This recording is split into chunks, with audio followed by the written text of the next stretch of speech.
Hey there, race fans. It's Race Day Top 5 with me, Frank 5. Daytona, the world center of racing, the track where everybody wants to win. Last night was the regular season finale, and it put on quite a show with some intense racing, a couple of pretty scary wrecks, and a driver that's been red hot this summer gets his third win of the season to gain momentum heading into the playoffs. And the playoff grid is now officially set. Let's get into all that went down at Daytona last night. Number 1, Chris Buescher. Boy, is he red hot this summer. Buescher scored his third win of the season, his 5th career win, by winning last night's Coke Zero Sugar 400 at Daytona, holding off Brad Keselowski, Aric Almirola, Chase Elliott, and Joey Logano for the victory. Chris Buescher, as I mentioned, been red hot this summer. He got his first win of the season winning at Richmond, in a track where he's been very good in the past and was strong at the very end of that race. Won the following week at Michigan, holding off the best car, Martin Truex Jr., and certainly has gained momentum.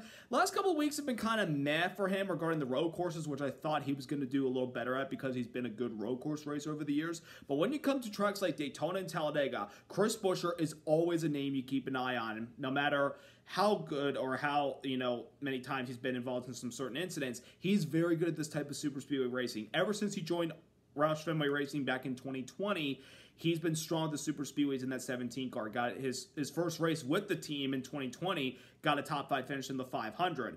And last night he had a very strong performance at the very end of the race. Early on, he was just kind of cruising around in the middle of the pack because, again, he's one of the guys that was locked in the playoffs, didn't really need to worry about his situation, unlike everybody that needed to try to win to get in. Chris Buescher pretty much ran his race last night, got involved briefly in that incident off of turn 4 at the end of stage 2, which I'll get into later, but he got out of that with not a lot of damage whatsoever and worked his way back up through the field and got himself into the front of the field, the top 5, with about 10 laps to go. Then we had that nasty crash with under 5 laps to go that set up overtime, and on the overtime restart, he got a big push from his teammate on the outside, Brad Keselowski, and pushed him straight to the lead, despite the challenges from Kevin Harvick, Aric Almirola, Elliott, Logano, everybody behind. Keselowski never left Buescher's back bumper the rest of that final 2 laps of the race and pushed him to victory lane at Daytona. The last time the 17 car won at Daytona was in the summer night race back in 2017 when it was on 4th of July weekend and Ricky Stenhouse Jr. was behind the wheel. This time, it's Chris Buescher, and I gotta tell you what, folks, the excitement he had at the end of winning that race last night and the way he's been running this summer and winning these races, there's no doubt in my mind that this guy is the wild card in these playoffs, the guy that can make a deep run that I think everyone's still kind of maybe sleeping on or maybe lowering the expectations. My expectations for Buescher after last night are incredibly high because when you perform well this point of the season during the summer and you're winning these races, not just on a short track, but on a 2-mile track in a super speedway, you deserve to be in the conversation regarding being a part of the championship 4. Why can't Buescher make a deep run? He's just improved so much ever since last year when RFK was just trying to get back into being competitive because the last couple of years, again, it's been a struggle for the team. And ever since Brad Keselowski came over, it took a little bit of a slow start last year, but this year they have been on their A game, both the 17 and the 6 car, and they're both in the playoffs. Why can't they both make it to the championship 4? Keselowski's won a championship before, and Chris Buescher also has won a championship, albeit it was in the Xfinity Series, and it was, of course, not as, advanced as the playoff system is now, where 4 drivers can just go to the Final 4. But why not Chris Buescher? He has just been on a roll this summer, and honestly, I think he might be the best 4 driver right now. Better than Joey Logano, better than, obviously, Michael McDowell, who won at the Indianapolis Road Course a few weeks ago, better than Ryan Blaney. He's just got everything going for him right now, and if he can keep this momentum up into these playoffs, and by the way, one of the playoff races in the first round is Bristol. He won there last year. He could do that again and continue to carry that momentum into these playoffs. So, round of applause to Chris Buescher and the 17 team on a phenomenal performance late in the race to win last night's Daytona race. Number 2, Bubba finally made it. After the last couple weeks of just grinding out points after point after point to up his cushion, we're heading into last night's race. Bubba Wallace at the checkered flag finished 12th, but with the points gap he had and with no new winner, it's enough for Bubba Wallace to finally make the playoffs in the Cup Series. Bubba Wallace has been in the sport since 2018 when he joined Richard Petty Motorsports driving the number 43 car. The first 3 years with the team was a struggle. There were a few bright moments, of course. Runner-up in the 500 in 2018, won the segment of the Open to get himself into the All-Star race where he finished runner-up to Kyle Larson, or finished top 5. Maybe he did finish runner-up, actually, now I think about it. And then 2020 having some nice performances, and then made the announcement that he was jumping to the new 2311 team in 2021. He won at Talladega that fall, even though he was outside the playoffs. And last year, he didn't make the playoffs, but he was able to run for the owner's title in the playoffs because of Kurt Busch's injury that kept him sidelined for the rest of the year. They put Bubba in the 45, the final 10 races, and he was able to win at Kansas. And this year has been a little more consistent than in years past. Of course, Bubba Wallace, he's a good race car driver, but the Achilles heel for him and the team is consistency over the past couple years, especially when it comes to pit road. But the last couple of races, they've made no mistakes whatsoever, and eliminating those mistakes allowed them to have those consistent, solid finishes. May not have been top 5s or top 10s a lot, but top 15s with some stage points helps build the cushion and gives you the opportunity to punch your ticket into the playoffs. And last night, he kept it nice and smooth, did not make any mistakes whatsoever, and just let the chips fall where they were at the end of the race to determine his outcome regarding him making the playoffs versus maybe not making the playoffs. But at the end of the night, he's in the playoffs. He gets to join his teammate Tyler Reddick. And who knows, now that both cars are in the playoffs, can they make a deep run now that they're both in? If they can eliminate those pit road mistakes, it's mostly been with the 45 the recent few weeks than the 23 car. But if they eliminate the mistakes the rest of these playoffs, they can make a run. So we'll see what happens. But it's big for Bubba Wallace and, of course, for 2311 Racing. For the first time ever, they finally have a car, not just one car, but both of their cars in the playoffs. That's pretty spectacular. And we'll see what they can do to give maybe their team owners, Denny Hamlin and Michael Jordan, a possible driver's championship at the end of the year. It would be pretty spectacular, but Bubba Wallace finally gets to race in the playoffs.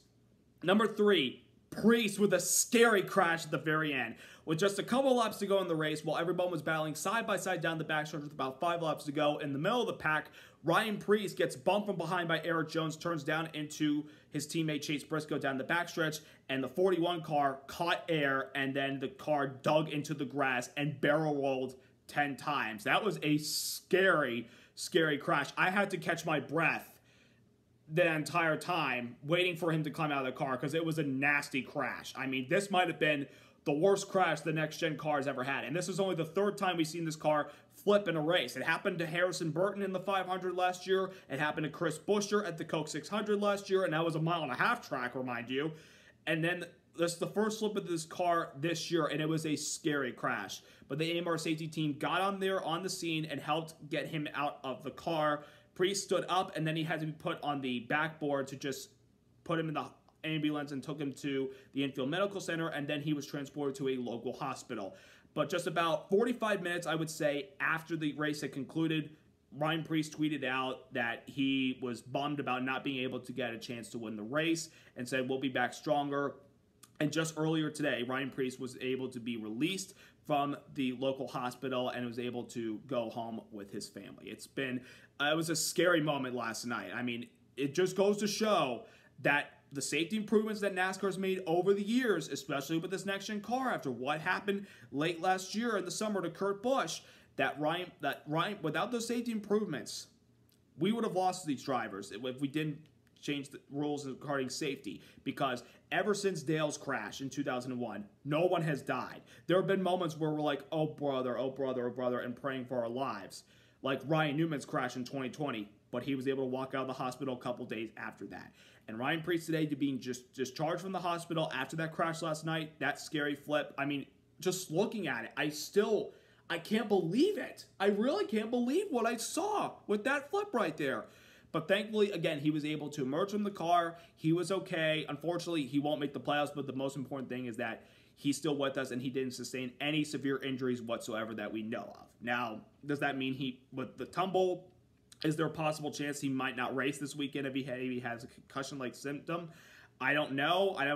Haven't got anything about that yet, and if it's not the case, then he should be able to race at Darlington this upcoming weekend. But thankfully, Ryan Priest was able to emerge from that car after that scary wreck last night. It was it was pretty nasty. But thank the Lord, Ryan Preece was okay. Number 4, drivers in their bid to try to get into the playoffs fall short. I'm talking about Eric Almirola, Chase Elliott, and Alex Bowman. They were the 3 guys at the end of the race that gave it their best but fell short. Starting with Eric Almirola, who started on the front row, and Stewart-Haas Racing has been known for running very well in super speedways, particularly Almirola. He's a good super speedway racer, and of course, got that win at Talladega a couple years ago, driving for Stewart-Haas Racing his first year. He was in the mix a lot of the race last night. He had a very fast race car. They fell back in the middle of stage 2 when everybody was making their green flag pit stops. He and his teammates elected to take 4 tires, and therefore they lost the pack, but with just a couple laps into the stage, they wouldn't get lapped, and they'd get back up pretty quickly. Then they put themselves in position after taking those tires at the end of that towards the end of that stage, and got themselves back up at the front of the pack at the start of the final stage and kept their track position, and that kept Almirola in the game the rest of the race. Even though his 2 teammates ultimately fell back and then had that wreck on the backstretch that set up overtime, Almirola was still in the game with a shot, but he just couldn't do anything to get by those RFK cars, or even Kevin Harvick, his teammate on the inside, who was trying to win his final race at Daytona, even though he didn't get the job done. Almirola still put up a valiant effort with the 10 team. It just maybe wish they could have had a little more help up there. Maybe if they were the ones being pushed by Kevin Harvick, if things had gone their way at the very end of that race, they could have had themselves in victory lane. But unfortunately, they fell short, but they gave it a best effort. And as for the other half of Hendrick Motorsports, their 2 drivers, Chase Elliott and Alex Bowman, they will unfortunately not be in the playoffs. Chase Elliott, for the first time and since he joined the Cup Series in 2016, he's been in the playoffs every single year from 2016 all the way to last year. Unfortunately, this year, he is not a part of the playoffs. Obviously, what's the reason that Elliott didn't make it? Well, missing those races with the broken leg, missing that race at Gateway because he was suspended for the incident with him and Hamlin at the Coca-Cola 600. And you think of a lot of other races where, they could have tried to point their way in if they didn't have some of these issues in these summer races, or they've run consistently well. They had a wreck at Michigan in a race that early on he seemed to be really fast. And, of course, Watkins Glen last week, you thought that was going to be the race he'd punch his ticket, but ultimately didn't qualify that well, got up in the top 10, but was too far back, and he was the only caution of the race because he ran out of gas on the backstretch because they miscalculated.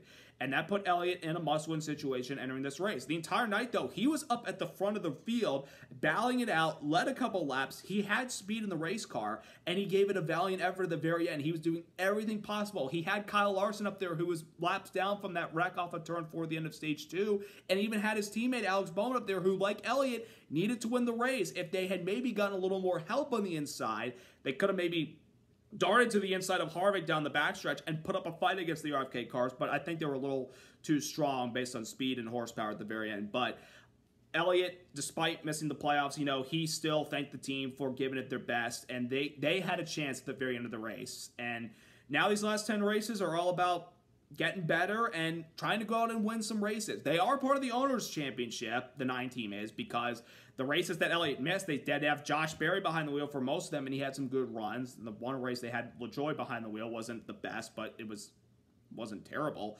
And some of the races that Elliott, was able to run and finish well have helped them get in the Owners' title. So they'll get to run for that. They would love to run for the Drivers' Championship. They won't be a part of it, but hope is to win some races at the end of the year and gain momentum for next year. I guarantee next year the 9 car will be back in the playoffs and he'll be better than ever.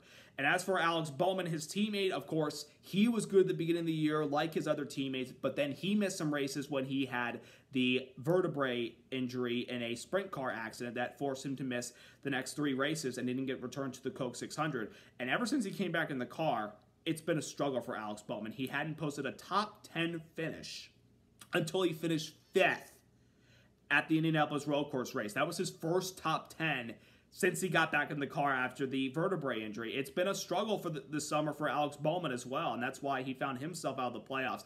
But like Elliott, he was up front a lot of the night. Granted, it wasn't until like later in the race when we got into the final stage that he really showed what he had on the track, but they gave it a valiant effort, and like Elliott, they're going to try to run well these next 10 weeks to gain momentum and get back to the playoffs next year. I have a strong feeling that even though Elliott and Bowman missed the playoffs this year, they can finish the year strong, and I guarantee you both of them will get back in the playoffs next year. They will not let the turmoil that they have dealt with this season carry over into 2024 next year. I guarantee you, both Elliott and Bowman, they will be back next year and better than ever. So, unfortunately, those three drivers fell short in their quest to try to win the race, but they put up a valiant, strong effort last night. And number 5, chaos off of turn 4 at the end of stage 2. A couple drivers part of the wreck were guys that needed to win the race, particularly the first guy on the outside looking in, Ty Gibbs. He was battling Ryan Blaney, who was already in the playoffs for the stage win coming off of turn 4. But behind Ty Gibbs, his teammate Chris Rebel gave him a little tap, and unfortunately it was just enough to get the 54 loose, turned down into the 12, and the 12 shot back up the track and hit that outside wall really hard, destroying the front portion of the car. But thankfully, Ryan Blaney was okay.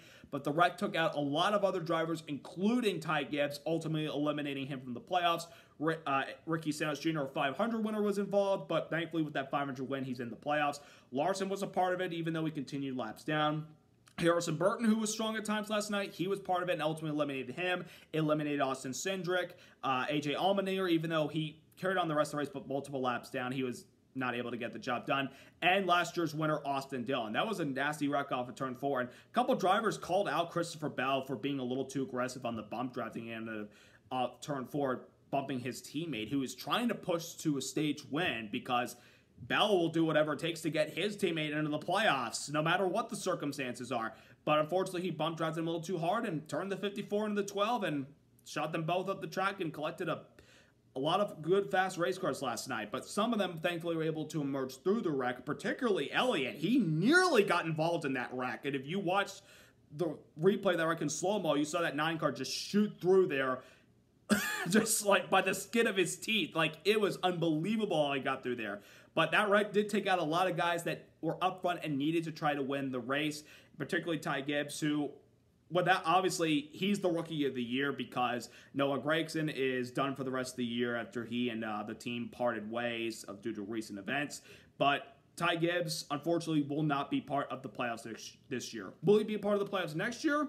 Let's see. We'll see how he does in year 2 of his full-time tenure as a Cup Series driver, but that wreck was pretty rough last night. Despite that wreck, though, we had some phenomenal racing last night. Side-by-side battles, left and right. I mean, the Ryan Preece crash on the backstretch late in the race and the big wreck off turn 4 at the end of stage 2, they were the only major incidents we had last night. The only other 2 cautions were the stage breaks. We had 4 cautions, and only 2 of them were, of course, the big one off of 4 at the end of stage 2 and the Ryan Preece tumble down the backstretch. We didn't have any wrecking in overtime when they had the 2-lap dash to the finish. They all raced each other hard and clean. It was good racing last night. I was very impressed. And of course, the first night race finally with the next-gen car Daytona, because last year's race got postponed to Sunday due to Mother Nature. She was not a factor at all this year, thankfully. And we saw a phenomenal race last night. The fans got their money's worth. They got a great event. And I think a lot of them were pretty satisfied with the outcome of the race. Unless if your driver missed the playoffs, I'm sorry about that. But it was a fun race nonetheless last night. A couple other storylines to talk about from what happened in Daytona this weekend. Martin Truex Jr. captured stage 1 of the race last night. And at the end of stage 2, after Denny Hamlin fell behind early because of a pit penalty during his green flag pit stop, Martin Truex Jr. officially locked up the regular season championship and therefore has 15 extra bonus points to help carry him through these playoffs. Now, if you remember last year, Chase Elliott won the regular season title, and he did not have a lot of good races in these playoffs. But those bonus points that he accumulated throughout the regular season and, of course, the win at Talladega helped propel him to the Final Four. If Truex does not have that same problem and just get in there by the skin of his teeth, if he can win a lot of these races in these playoffs, which a lot of tracks in these playoffs he's really good at, he'll be fine. He'll make it to the Final Four more than likely. So good job by Martin Truex Jr. and the 19 team. Go from not making the playoffs last year to winning the regular season championship and being in the playoffs this year with the second most points. That's a complete 180. Great job by that 19 team this year. And also this weekend, Kurt Busch, who has not been in the car since he had that qualifying crash at Pocono last year, he announced towards the end of last year that he would step away from full-time racing. Unfortunately, this weekend, Kurt Busch announced fully his retirement from NASCAR Cup Series competition. Again, he hadn't been back in the car, and he was doing everything he possibly could to try to get back behind the wheel of a race car. Even if it would have been in a part-time role, it would have been nice to see the outlaw back behind the wheel. Unfortunately, the doctors say there's no chance he can return to being 100% healthy to get back behind the wheel of a race car. it's definitely sad because, you know, whether you liked him at the beginning of his career and like the struggles he went through in the middle of his career, which led a lot of people to dislike him, he gained a lot of maturity and a lot of love and respect from the fans over the past couple of years. Really, since he drove at Furniture Row Racing, he gained back the respect of his competitors and some of the fans and drove very well. And it's such a shame that that wreck in qualifying last year ultimately ended Kurt's career. I'm going to miss him behind the wheel. Obviously, it sucked when he announced that he wouldn't do full-time anymore the Vegas weekend last year, but this one stings a little bit. But Kurt, you've had a hell of a career, buddy, and you've done everything that you could have done in the sport. You won a championship, you won the Daytona 500, you won the Coca-Cola 600, you've won a lot of big races in your career, and you should be very satisfied with what you've done through your tenure in NASCAR. And I, thank you for all the memories, and NASCAR Hall of Fame is the next part of your life coming up. I guarantee you, there is no doubt in my mind, Kurt Busch will be in the NASCAR Hall of Fame very shortly. And therefore, the 16 drivers that are part of the playoffs are as followed: William Byron, Martin Truex Jr., Denny Hamlin, Chris Buescher, Kyle Larson, Kyle Busch, Ross Chastain, Ryan Blaney, Brad Keselowski, Tyler Reddick, Joey Logano, Christopher Bell, Ricky Stenhouse Jr., Michael McDowell, Kevin Harvick in his final full-time season, and Bubba Wallace. Those are the 16 men that will be battling these final 10 weeks to try to become the 2023 NASCAR Cup Series champion in the 75th year of NASCAR racing. These next 10 races will be a blast. And starting off next weekend, we're going back to the Lady in Black, the track too tough to tame, Darlington Raceway, the egg-shaped track. It should be quite a race to kick off Labor Day weekend and these playoffs at one of the most historic tracks. How could you not enjoy it? It should be a fun race. We had a lot of chaos last year, and last year's first round of the playoffs, the 3 winners were not in the playoffs. Will that be the same story this year, or will we see playoff drivers step up and win these first few races of the playoffs in this first round? It should be very interesting. Darlington, a track where Martin Truex Jr., Denny Hamlin, and Kevin Harvick and Kyle Larson are very strong at. They should be favorites, but don't discount any other drivers like Kyle Busch, who nearly won last year, or Joey Logano, or Chris Buescher. These playoffs should be a lot of fun. We go to Darlington, then we go to Kansas, then we finish the round of 16 off at Bristol, then we go to Texas Motor Speedway, we go to Talladega, and then we end the round of 12 at the Roval. Then we're going to travel out west to Las Vegas to put your chips in front of the table to see if you cash in big and be lucky in Vegas. And then we go to Homestead Miami, Florida, and Homestead Miami to run those high banks at Warnow Racetrack. Then the Paperclip at Martinsville, and then we head out to the desert in Phoenix at the beginning of November to crown a NASCAR champion. Who will it be? That's what the magic and the excitement of these next 10 races is all about, folks. I can't wait. It's going to be a ball to watch these races. So I hope you all have a wonderful week, and I hope you enjoy your upcoming Labor Day weekend. So subscribe, like, and congrats to Chris Buescher and the 17 team on their win last night at Daytona. Congrats to Bubba Wallace on making the playoffs, and the best of luck to the 16 drivers competing in this year's playoffs. Have a great week, everybody. Let's go racing!